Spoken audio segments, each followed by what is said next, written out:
Hello, I'm Joan. I'm a Canadian family physician who also works as a restorative medical educator, facilitator, and coach.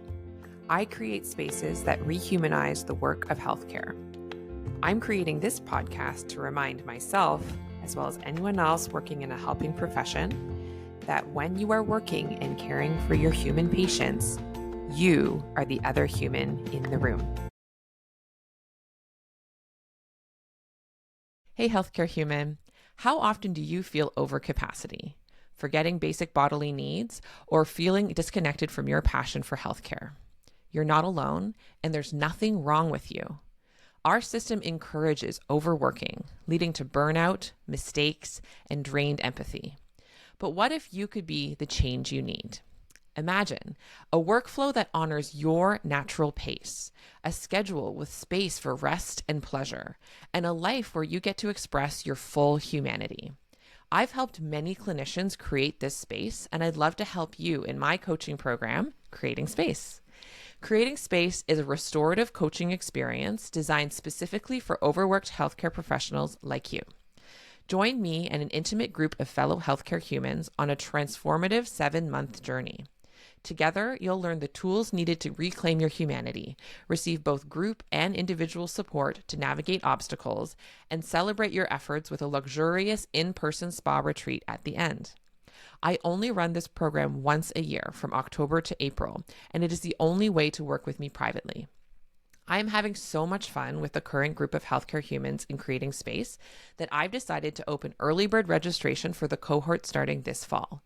From March 1st to 31st, you can claim your spot in the group and get the added benefit of access to a 12-month payment plan, as well as a bonus one-on-one coaching session with me anytime between now and when the program starts. These extra bonuses are only available if you register before April. So, if you're ready to take the first step towards a more spacious and satisfying life, go to joanchanmd.com/space and book your call with me. We'll have the chance to connect, get all your questions answered, and start planning how to create space in your life for you. Hello there, healthcare humans. Thank you so much for coming back for another episode of The Other Human in the Room. I am so delighted to be here with the fellow healthcare human that I have sitting in front of me on my computer screen. I have such deep affection and respect for this particular healthcare human. I can remember when I first met you, Rabia, and just from the first moment, I was like, this lady's got great energy. And every time we work in adjacent communities and are part of similar circles, and every time you show up on a Zoom committee meeting or on something, I'm always like, yes, Rabia's here. I just love it so much. So I am so excited to talk to you for an hour and get to know you, and for everyone listening to get to know you as well. So with that, what would you like to say to introduce yourself to everybody?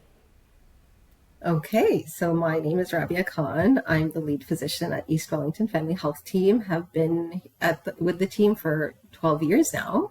And so excited. I remember the first time I met you too, Joan, and it was a year ago, by the way. I was checking my diary. It was a year ago that you and I were in Niagara and you gave that fantastic talk on efficiencies. What a great retreat that was. Yeah. But back to me. Yeah. So, I have been lead for 6 years and loving it. Never thought I would love it as much as I do, but I love connecting with people and making changes, little changes at a time. And, have also really been involved. The other calling I find that I'm drawn to is my faith community. So the work that I do outside of the clinic with my interfaith group. So yeah, I'll leave it at that. Oh, lovely. Well, I love starting at the beginning. So, did you always know you wanted to be a physician? What was your journey to get into medical training? Yeah. So I grew up in Saudi Arabia, actually, born here, grew up in Saudi Arabia, came back, a little bit of a journey there, but very traditional parents, as in my mom's a teacher, my dad is in finance, and they both kind of could see that. And when I say we, by the way, I'm referring to myself and my twin sister. I have a twin sister. Oh, so I will often say, cool. Yeah, I will often say we, and that's what I mean by we. We did well in sciences, and they kind of nudged us along towards medicine, and it just kind of like it took its own path, and it happened very naturally, I would say. Like, came back here for undergrad and applied for medical school after 2 years. In those days you could do that, and I got into Queens, she got into Ottawa, and that was the first time we were going to separate, and it was quite the shock to my system, but I got over it. And yeah, the rest is history. So, Are you identical twins? yes, yeah, Oh my gosh. yeah. And where does she practice, in Ottawa, or where does she practice now? So she's in Oakville, actually, just at the border of Oakville and Mississauga. So she's been there for 30 years. Yeah. So I could walk up to someone and be like, Rabia, and she'll be like, no. No, actually, okay. So here's the thing: it happens all the time. Yeah. And we've both gotten the drill. So we're like, "Hi, you think I'm my sister?" Just pretend to be each other. That is so fun. Oh my I know. gosh. Yeah, I could tell you stories. Oh, growing up with Mary Kate and Ashley Olsen, I've always been like, what's it like to have an identical twin? And do you like switch out on each other? So I would love to hear those stories. We can get to them if they come up in the conversation. Sure. Okay, so then you were in medical school, and then did you always know you wanted to go into family medicine, or was there a bit of a journey there? Like, how did you arrive at your specialization? That's another great story too, because so with medical school, typically they're like, oh, well, if you're going to do family, this is all you need to know. But if you're going to specialize, then this is what you need to know, right? Like, you've probably heard that too, right? So in my mind, I was like, okay, well, like, what do I want to do? I mean, I tried radiology. I didn't like the lack of connection with patients. I tried different things. And it wasn't until I did it was a locum, as in an elective, I should say, family medicine, small town, Kirkland Lake, and loved it. Absolutely loved it. My mentor was the coroner. We started the day in the hospital with hospital patients, and then we did the clinic, then we did home visits, and we did all kinds of procedures. It was great. I knew then and there that that's what my career was going to be like. So Cool. And so then you've been with East Wellington, you said, for 12 years. And how have you found practicing medicine? Have there been times when you've been practicing where you found either you've had periods of burnout or found periods where you struggled to really humanize yourself? Like, has that been at all your journey? I have to say, not late. Like, since being with East Wellington, it's been really like the team model, the family health team model is great, and this team I'm so proud of. So we've created a culture of supporting each other. So probably the last time I felt frustrated with the system was way back when. So when I first graduated, I was on my own, sort of doing my own thing, as we all did. We, solo practitioners, and that was really busy, go, go, go. But again, I mean, I loved it. I paid off my loans, which was great. But it was the interim period when I got married and I wasn't sure what I was doing. And I just started working in a walk-in clinic, and that was horrible. I mean, I just felt like what am I doing for these patients? I just can't offer them the kind of care that they need. So yeah, that was the part that wouldn't recommend that for anybody. Yeah. And so then how did you kind of get from A to B then, from that environment into the one that you so enjoy now? Yeah, so in that period, I had my two little kids, Noor and Omar, and so so my husband, Anis, is an engineer and has always had his own business, his own company, and we were both looking to move to a small town, and so we were sort of searching, came upon Rockwood, and yeah, found the clinic, and it was just a great fit. Yeah. Amazing. And so what is it about having that like supported team atmosphere that you think helps you enjoy medicine now? Yeah. So that's a really interesting question, because it actually brings that joy back to medicine that was perhaps lost for a bit, because I feel like I can say it's really wholesome, comprehensive, connected medicine, which is the way it's supposed to be.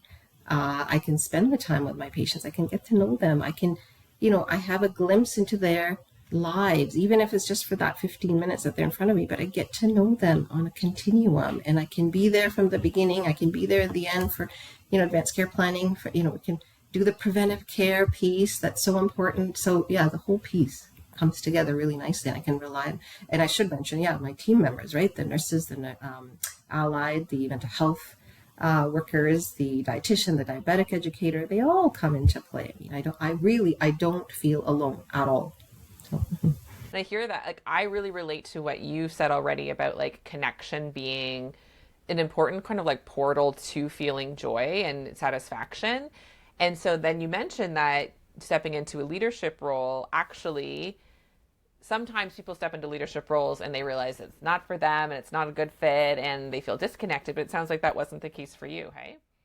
no, so here I was, working, doing my job at East Wellington, but then I was doing all these other things in the community. We had just started the community garden in Rockwood. I was actually one of the founding members of the I don't know if you know this, the Rockwood Farmers Market. Ah, that's cool. I know, it was like, I was doing all these different things. And then I thought, wait a minute, like, why don't I explore a little bit in my own career? Like, where does that take me? And our previous lead was stepping back and he tapped me on the shoulder. And at first I was like, no, I can't, I'm not about conflict. Not me, not my scene. My kids were little, but he persisted. And then I could see, my kids were growing up. They were, grade 6 and 7. And I thought, yeah, I don't need to be holding their hand as much. I can do this. and I also realized I don't have to do it the way he was doing it, right? Like I could change it a bit. I could do it my way. And so I did. I stepped into the role and it's really been, okay, so my husband bought me a gavel. I should have shown him. He said, you might need this. I have never needed to use it. Okay. What a shame. No, just kidding. I know. So like, again, like team culture, like we come, and then of course, like a year after I took on this position, we were hit by the pandemic. So we all just, you remember, we rolled up our sleeves and we hunkered down and we did what was needed to be done for ourselves, for our teammates, and for our patients. And now, thankfully, we're on the other side of it. And yeah. I would love to hear a bit more about, like, even if, like, whether it's specific examples or just the general culture of defining for yourself what leadership looked like. Like, because you'd said, like, oh, I don't have to do it the way he did it. Not because his way was bad or anything, but, like, it sounds like you adapted what leadership meant for you so that it felt more authentic to you. Like, what was that like? Yeah. I knew I was going in with, like, I knew what I needed to do is to be a better listener. I needed to be able to listen, because that's what I said to the team. I said, look, guys, I don't have it all figured out. I don't have a magic wand. I'm not going to be able to change everything, but I can listen. And that's what I did. I listened and I said, I'm going to be your liaison for, you come to me, I take this to management. Management will have some concerns. I'm going to be their liaison back to you, and we're going to work on this together. And if you find that I'm steering off, I'm off whatever kilter, you bring me back, because I'm relying on you too. So I feel like that worked well. Wow. I can think of times where, like, as, say, the leader, whether it's as an employer or like as part of our family health team or whatever, where sometimes when you're in that role, then you feel like everyone's yelling at you, or like you said, you're not someone who thought that you'd be good at conflict, but from what you've just described, I think that is how you're good at conflict, is listening. So yeah, what's my question? How do you do it? Especially, like, there's times where it's like, really, well, maybe it's not this way, but like my thinking is sometimes, like, the needs of one group are opposed to the needs of the other, and then someone's going to lose, but like, so what do you do in those situations? Yeah. And so it's interesting because we just recently, so the family health team just recently had a transition. You may know that our executive directors stepped back, and we filled the position with a new executive director. And I was sharing a little, she wanted to get to know me, and I was sharing a little bit with her about when I took on this lead physician role. And again, I said that I wasn't about, wanting to be right in the middle of the conflict. Not at all, not me. And she saw me there and she said, you know what? Conflict, so you didn't have to deal with conflict because conflict didn't arise because of the way you led the team. And I realized, yeah, she's right. As in, again, when I stepped into the role, I was able to bring both sides to the table and say, okay, guys, this is what we have, and this is what we're going to do. And, either side has concerns, you come to me. So it didn't even get to the point where there needed to be conflict resolution because there wasn't conflict, which is what she pointed out to me. So That's Yeah. amazing. I don't know if you listened to like the episode on conflict I did a couple weeks ago, but it's like you're embodying some of what he described. And I'm like, oh my gosh, Rabia, will you be my conflict mediating mentor? I will listen That's to cool. it. Yeah. Okay. Cause yeah. Okay. So with that, another thing that's classic for people, especially who have taken on additional roles, like the leadership role and even your work outside of work, um, how, do you find that you're often running over your capacity, running over? You're not describing burnout now, so I'm curious. So, like, there could always be a million projects, there could always be a million hours you could devote into anything. Is that how you're doing it? Are you somehow working 26 hours in a 24-hour day? Or, like, how are you actually doing that? Well, that's a question I always wonder about you, Joan. How do you do it? I mostly don't do things, is what the answer I give, honestly. So, Yeah, well, there you go. I think that I have always been pretty good at setting boundaries, and I've always been pretty good at saying no, I think, because when yes. I took on this role, I knew there were things on my plate that I would have to step aside from, and I did. Like, so the Rockwood Farmers Market, I mean, it was my baby. I was there every week, year after year. But I had to tell them that, look, I'm taking on this new role and I'm not going to be as available. And so there were things like that. And my kids growing up and understanding that mommy needs to be doing other things. And I think just managing my time better, as in, I look ahead and I say, okay, yeah, this is work time, this is patient time, this is clinic time, and this is me time. And so just getting in that physical exercise piece that I need absolutely every day, and all the rest of it. So my sleep, the list that we all talk about. Yeah, Oh, but really having those boundaries in place to honor the list and like yeah, honor what you know you need. yeah. So what do you say either to yourself or out loud when people are saying, "But Rabia, we need you. But Rabia, we can't do it without you. But Rabia, the patients are screaming."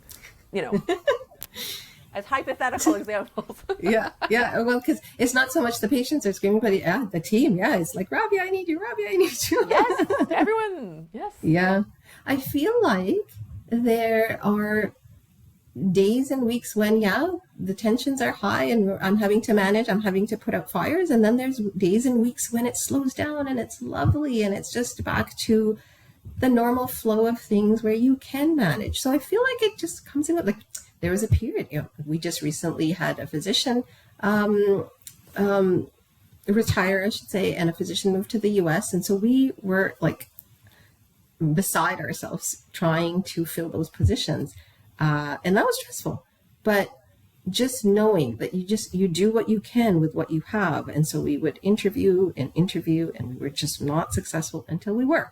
Yeah. So then the tide changed, and we started getting positive results, and now we're back to our full complement of physicians, and the new hires are absolutely lovely, and we are in a position where we can say we can put up a sign and say, patients, come to us. We have a new physician, so we have spots. So yeah, so I think that's the way life is, isn't it? Like you do go through those cycles, but when you're in that high, as long as you have that team support around you, both coworkers and family, I think it works Yeah. out.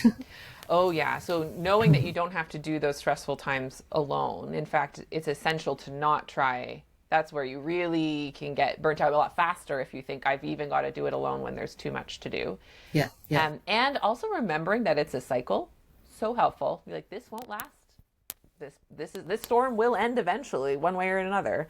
Exactly. So Yeah. hard when you're in the tunnel vision, but I so like essential. Oh my gosh, Yeah. I relate to that.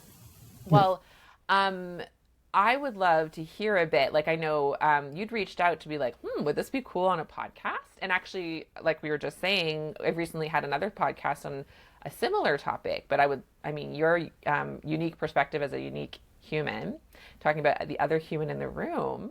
Actually, I want you to frame it. How did you frame what you wanted to talk about? Because I loved how you did it. So I love your title, The Other Human in the Room, because that is me, that is you, right? Yeah. And I've often thought about that. Like, remember those early meetings that you and I would go to, and they would talk about the quadruple aim or the quintuple aim for the Ontario health teams, and, patient and caregiver experience, but also provider experience. I mean, that was big for me, and it still is. And that's me. Like, what is my experience when I enter the exam room? What do I bring to the exam room? What do I see? What do I glean? What is my experience? And how do I better my patient's experience? And so how do I show up as a whole human being, not just physical and emotional, but also spiritual? And so for me, I'm I'm a person of faith who has decided to visibly display that. And so that piece, I always felt it was a bit missing, and I have started to see, thankfully, that piece is coming back in conversations, and I just love that. What are some like examples of times you see it coming back?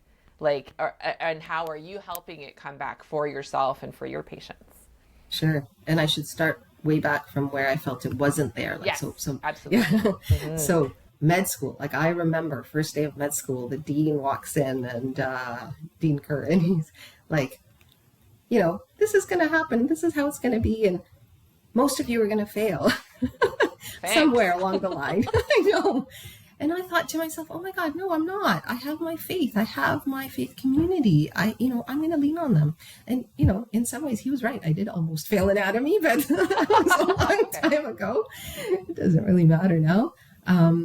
But that, like it just at that time, and I don't know if that was, you had a similar experience, but I'm talking 30 years ago. We were expected to leave that at the door when we entered the exam room. And it was like, for me, it was like cutting off my right arm. I felt, but we did, like we conformed. I just remember, going to OR, for instance, you're doing your surgical rotation, and I'm trying to run around trying to find the long gown and the proper cap. And because it just, it wasn't a thing. I remember trying to fit in my prayers, where I needed to, when I needed to.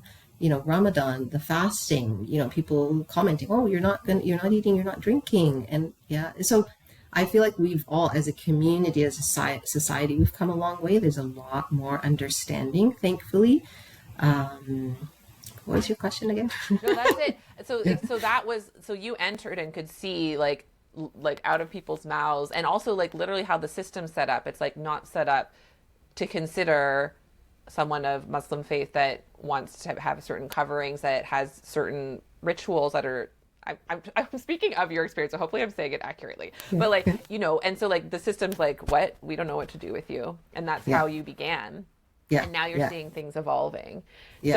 So initially it was, we don't know what to do with you, and kind of, we don't really care. Like we're not going to talk about it or something. Yeah. And now it's like, we care. Okay, what can we learn? How can we do this differently? Cool. Actually, this is something that I keep bringing up, that in Canadian society, it's taboo to talk about politics and religion, right? Yeah. But such a shame, because we have lost the ability to actually engage in meaningful conversation.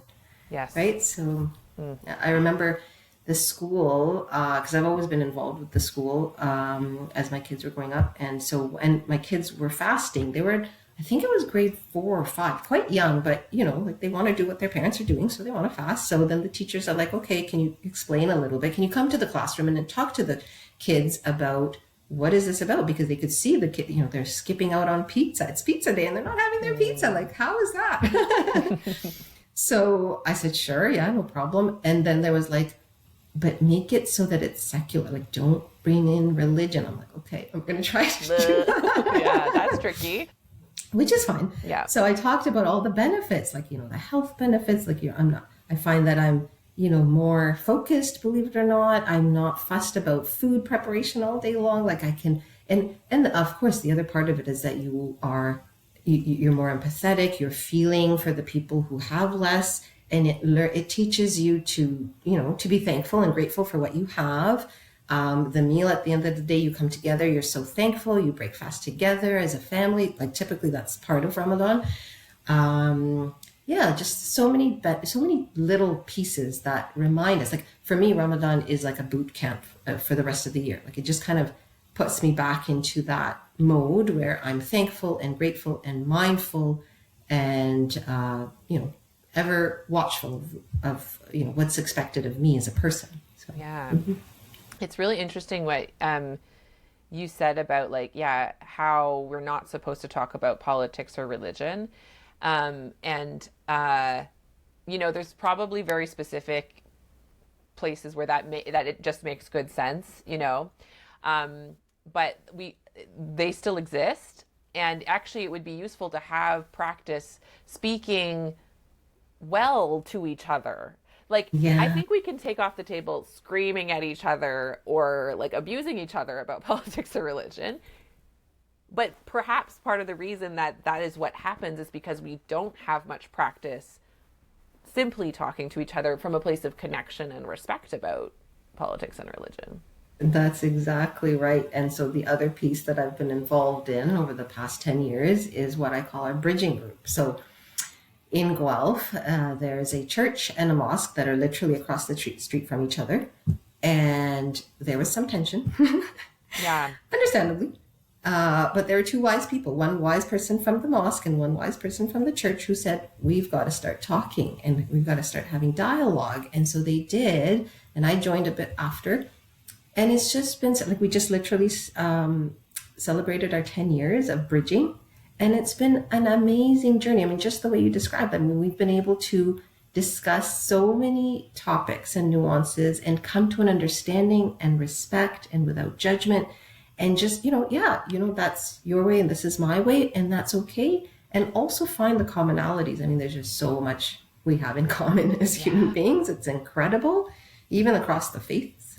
But yeah, that's just been such an amazing space for me to be myself, to be present as a whole person, that I can speak to my truth and I can share and engage and I can understand the other people who are in the room with at a deeper level. Yeah. Oh my gosh, that sounds magical. We need so many more spaces like that, honestly. Agreed. What do you find are some of the necessary ingredients to really set up a space like that, so that it doesn't devolve the way that we more often, because where do we, I'm just thinking for myself, right? Because I am not seeking out rooms like this, which now I'm that would be good. But otherwise it's the media, social media, or posters, it's not actually, none of it's actually even conversation or dialogue, right? So you just picture everyone screaming at each other. So so for this setting, especially when the tensions were high and times maybe something happens in the world, something happens in the media, and then tensions could flare again. So what have you learned through being a part of this group helps to keep the conversation connected with one another? I'm thinking back to those early meetings and it was always about respecting each other. That was a key ingredient that we actually had. Somebody would start the topic and then we'd go around in a circle and everybody got a chance to speak and nobody spoke over anybody else. So you knew you had your time, but you also knew that you had to share that time with everybody else because we all learned together and from each other. So that was a key ingredient. And the other one was food. We always brought food. It was always a potluck and it's great. There's something about food that just brings the tensions down. And time. That was the other piece that when we were celebrating our 10 years, we were talking about, how have we reached this place, this magical place that we're in? And I had to share that it's time. It's these kinds of conversations take time to be able to really deeply understand the other and come to recognize that they're not the other anymore. That actually they're the other human in the room, if you will, in the sense that, again, we have so much more in common. I mean, I remember in one of those bridging meetings, there was a medical student there who had come just to join the conversation. And she said, when I'm in the anatomy lab and we peel back that skin, we are all the same flesh, same blood vessels, same nerves. Can you imagine? Like, Powerful. yeah, yeah. That was Yeah. an eye opener for all of us. Oh my It's so gosh. true. So true. I can imagine having that. Have you noticed, a lot of folks listening, and even myself included, like when we went through medical school and training, I picked up all these, like what I call inhuman stories of like things I think I need to do in order to be a good physician. And I've Hmm. noticed a lot of them mean that they burn bridges with patients. So I have to make them comply to my medical plan. Otherwise, I'm not following the guidelines and I'm a bad doctor. Or I make them comply to my standard of whatever, like, even like, oh, I have to choose wisely and not order the test, but also the patient wants to order the test. And so I feel like I have these tensions and they end up causing a lot of barriers to actually simply like being two humans in a room together. Hmm. Hmm. Um, I just whether it's about this bridging thing or not, but like, how do you deal with those yourself? Is that something that you struggled with, or like, how do you keep connection with patients through all of these sort of, you could say, ideologies or messages that we're given about what we're supposed to be doing, and then the patients having a different idea? Hmm. They Hmm. do, unless your patients are different than mine. Oh no. No, I was gonna say that continues daily and it will continue. You're Yeah. absolutely right. Like there's no way that we could we would be robots or expect our patients to be robots. But yeah, like even today, I had a patient who was requesting the PSA, the prostate specific antigen test, and I walked him through what the guidelines were. And then I also walked him through what I'm seeing and what I'm hearing from him. And I said, you know what? Okay, we're going to do it. This is where we're going to sort of come to a common ground. And let me know if you're okay with it. So I agree with you. Like there's going to be times when we're not always going to be on the same page with our patients. And I don't know that that's necessarily the goal. But I think going back to the earlier comment of it, if we can listen, and like I said, we get a window into their lives, and that's what I love about family medicine, is because you can have those continuous conversations over time and really get to know, okay, what is behind this? Like, what is it? What's the concern, and how do I address that? And I've had patients often over the years come to me and say, I can see that you're a patient of faith, you're a person of faith, and that means something to me. That's important to me in my faith, in my journey of healing. And so, yeah, just allowing them to open up, and then for you also to be your authentic self and say, okay, this is what I see and what I hear, but this is what we can do. So, yeah. Yeah. Oh, I think that's a really beautiful story because, like, even like in my mind, I was like, oh, like, have you? And if you want to talk about, you still can. Like, have you had experiences of like discrimination or people treating you differently because you looked different than a white man who maybe is Christian? How would they even know that, honestly? But like, like what a lot Mm-hmm. of people have living in their heads is what they think a doctor is, which is completely inaccurate to what doctors actually look like, actually. um like, have you had experiences of that? And then also, like you say, have you had experiences where your identity ended up being a bridge as well? Yeah. And to be honest, Joan, I can't say that I've had a poor experience. I honestly can't say that. Like I've had patients, from the LGBT community and say, come and ask me like, are you going to be able to be an ally for me? And I'm like, absolutely, of course. And why not? I mean, we're humans. At the end of the day, we're human beings. And my job here is to make sure that I can take care of you at the best of my ability. Right. And a big part of it is being humble when you need to be humble and being able to say, I don't know, but I'll get the answer. And let's walk Huge. through this together. Yeah. Oh, I love that. Oh, and I'm so happy you've never experienced that, obviously, Yeah. because that's like it's horrible to experience anywhere, Yeah. right? Yeah. um yeah. The need to take off, like, not always having to feel like the ultimate expert, like you say, like that humility thing. That's a bit countercultural to our training, though, isn't it? Yes. Yes.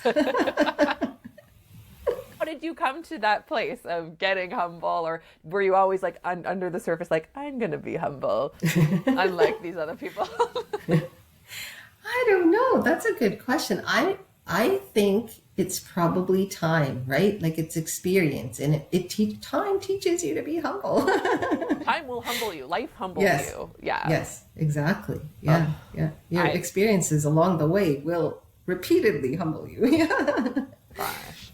I always wonder if there's a way, like, I know some of it's just like when you're new, you're just like keen and you're anxious and you don't know a lot. And so, for me, I felt like comfort in thinking something was certain, or like wanting to know the right answers, thinking that would help me get more comfortable.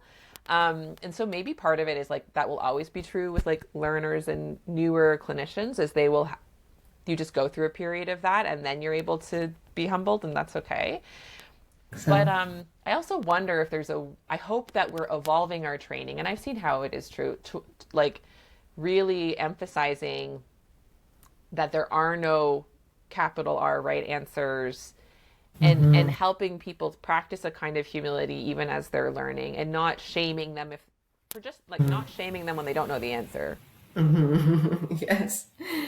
And if I could share here a little bit about my particular faith, Islam, I mean, if I could distill it down into a few words, like Islam itself, the meaning is to surrender, to surrender to God. But how do you do that? Or what is God's expectation of me? And the way I understand it, and that's my understanding, is that I am here to serve God. And how do I do that? I do that by serving humanity. That is my soul. If I could just be that and do that, that is my whole purpose. And that is how I understand my faith. So that then can lead you away from feeling like you have to get caught up in the rest of it, because you have such a centered, beautiful purpose. So a question around that.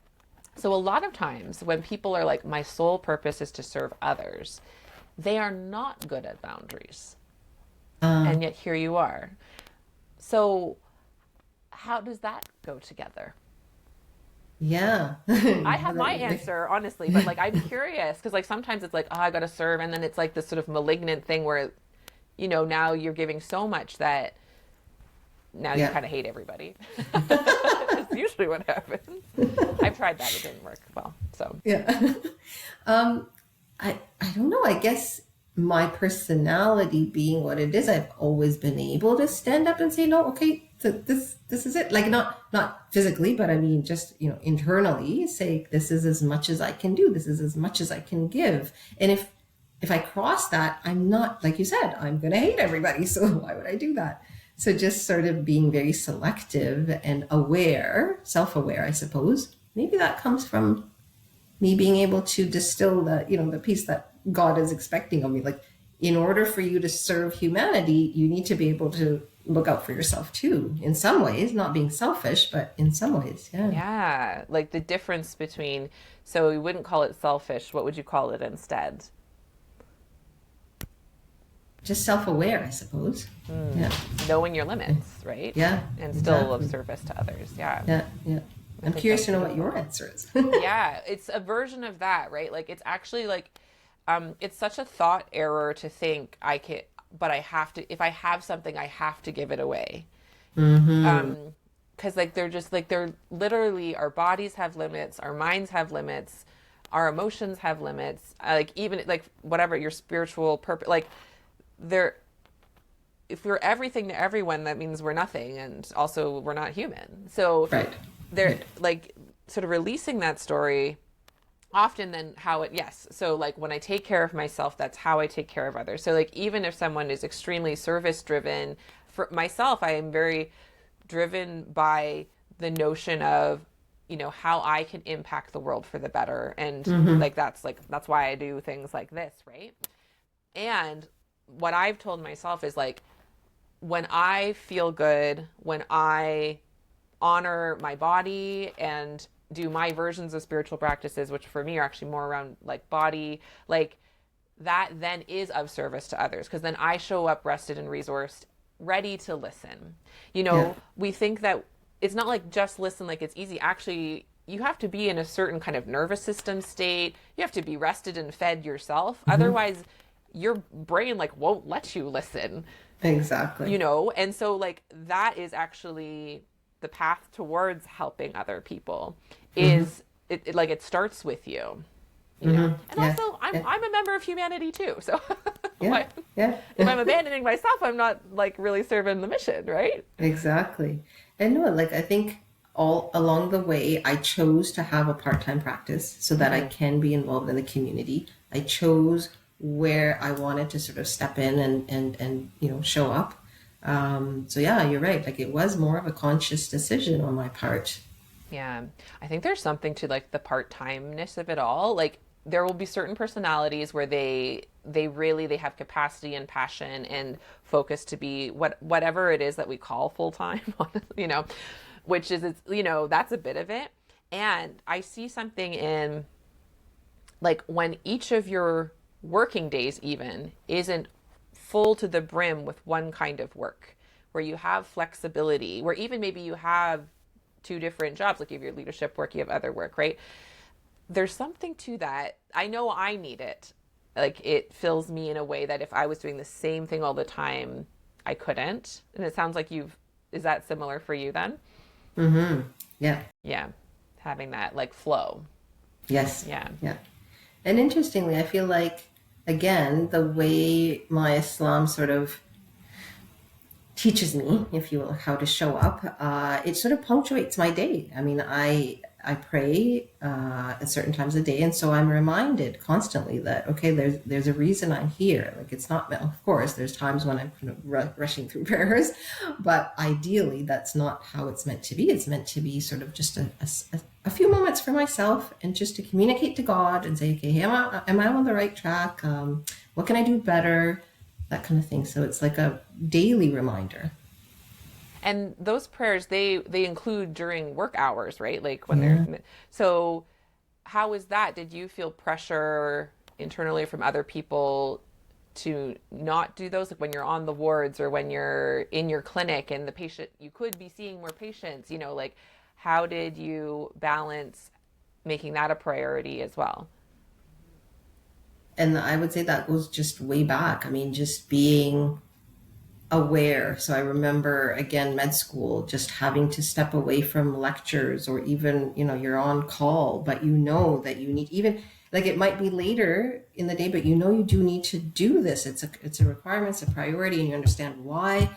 So you just kind of build it into your daily routine. And so now like it's I will be so conscious. Okay, the sun is going down. I need to do my next prayers, or I've missed that time. I need to make up. It's just Yeah. kind of built in, if you It's a will. habit at this point, Yeah, right? Yeah, yeah, it'd be like if you miss brushing your teeth, you'd be like, oh. yeah, yeah. Exactly. Yeah, And so much wisdom in that particular spiritual practice of like the invitation to pause and be with yourself and with like your source of meaning multiple times a day.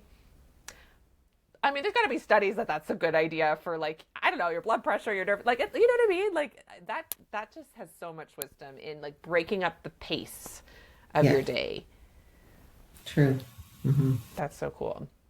Was there anything else you wanted to share around like, yes, experiments in being your full self, or and how you're showing up with your patients, how spirituality Yeah. enriches your practice?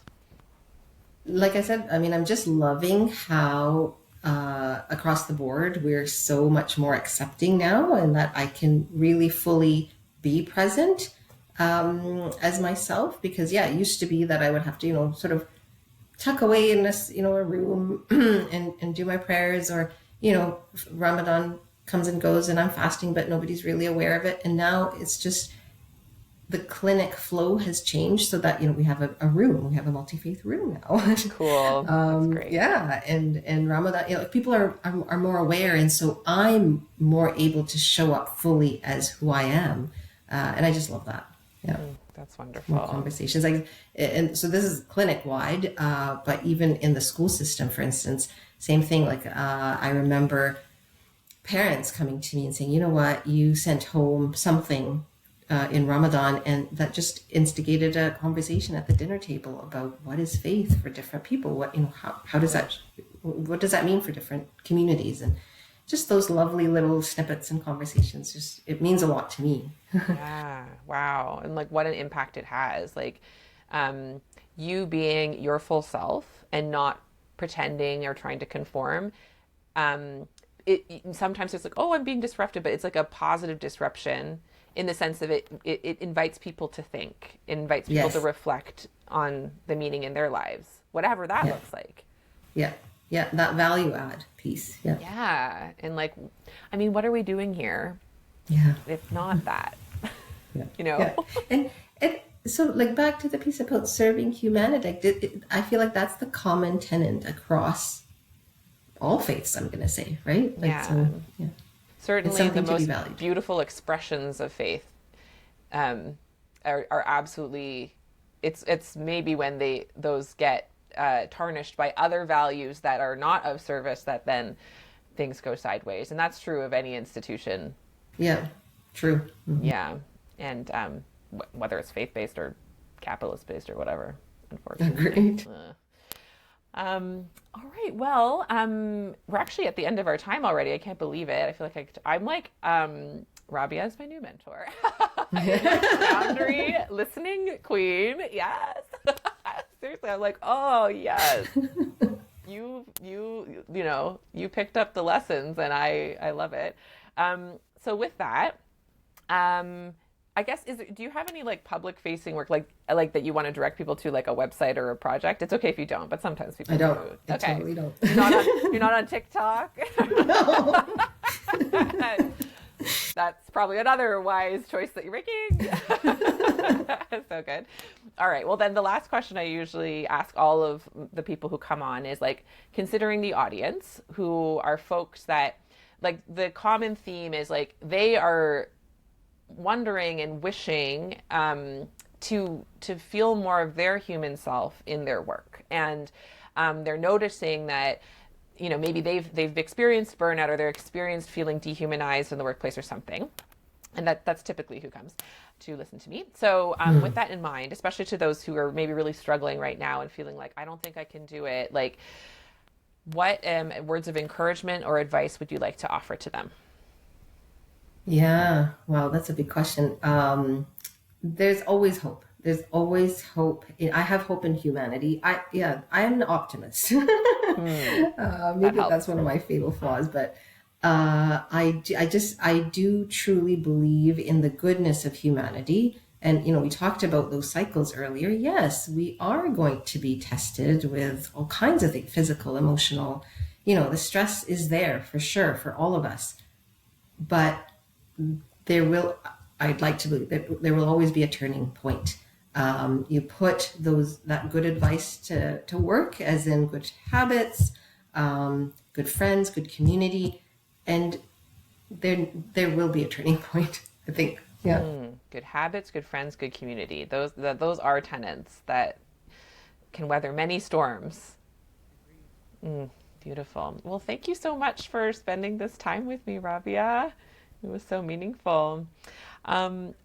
Good. Well, for everyone listening, may you also be inspired by Rabia's story, and really consider for yourself. Well, I love that as a question. So what does faith mean? I like to give them like a question to think about. So what does faith mean to you? Like what can you draw on inside yourself or from your context, whether it's faith as in spiritual, religious, or like, what does faith mean to you?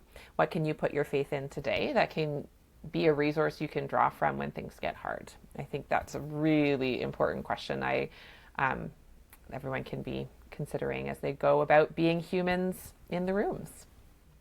Awesome. And with that, we'll talk to you guys next week. Bye.